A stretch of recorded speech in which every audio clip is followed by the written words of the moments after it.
রব্বুল আলামিন, পৃথিবীর কোনো মানুষ আমার গুনাহ সম্পর্কে জানে না, তুমি আমার গুনাহ সম্পর্কে জানো। আমি এমন গুনাহ করেছি আমার বিবি জানে না, বিবি গুনাহ করেছে আমি জানি না। আল্লাহ তুমি সব কিচ্ছু জানো, হে আমার প্রভু তুমি আমাকে মাফ করে দাও। আমার আল্লাহ বলে, তারপরও যদি তোমাদেরকে আমি মাফ না করি, তারপরও বান্দা তোমরা আমার রহমতের দরজা থেকে ফিরে যাইও না। আমি তোমাদেরকে হুকুম দিচ্ছি, ওয়ালাউ আন্নাহুম ইয যালামু আনফুসাহুম জাউকা, বান্দারে যদি গুনাহ করে ফেলো আমার রহমত থেকে মুখ ফিরিয়ে তুমি চলে যাইও না। বান্দা, আকাশ পরিমাণ যদি গুনাহ করো, পাতাল পরিমাণ যদি গুনাহ করো, সাগরের পানি পরিমাণ যদি গুনাহ করো, পাহাড় তুলনায় যদি তুমি গুনাহ করো, আমার দরবার থেকে তুমি নিরাশ হইও না। বান্দা, আমি তোমাকে একটি রাস্তা পাঠাই দিচ্ছি, একটি পথ তোমাকে আমি দেখাই দিচ্ছি। সেই পথটি কোন পথ তোমরা জানো?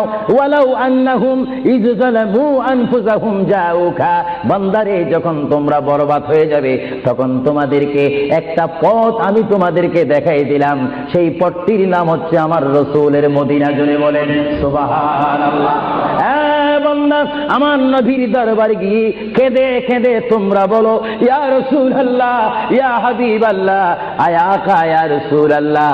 আল্লাহ কোরআনে বলেছে, ওয়ালাউ আন্নাহুম ইয যালামু আনফুসাহুম জাউকা ফাস্তাগফিরুল্লাহ ওয়াস্তাগফারা লাহুমুর রাসূল।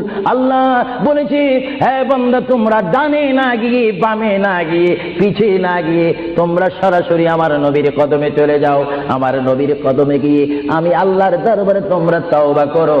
তওবা করতে করতে তোমাদের চোখের পানি যখন বাইর হয়ে যাবে, আর ওই মুহূর্তে যদি আমার বন্ধু যদি তোমাদের জন্য আমার দরবারে সুপারিশ করে, আমি আল্লাহ তোমাদেরকে ওয়াদা দিয়ে দিলাম, গ্যারান্টি দিয়ে দিলাম, আমার রাসূল যদি তোমাদের জন্য আমার দরবারে সুপারিশ করে, সঙ্গে সঙ্গে বান্দা তোমার অতীতের জীবনের কবিরা সগীরা গুনাহ মাফ করে দিব। জোরে বলেন সুবহানাল্লাহ।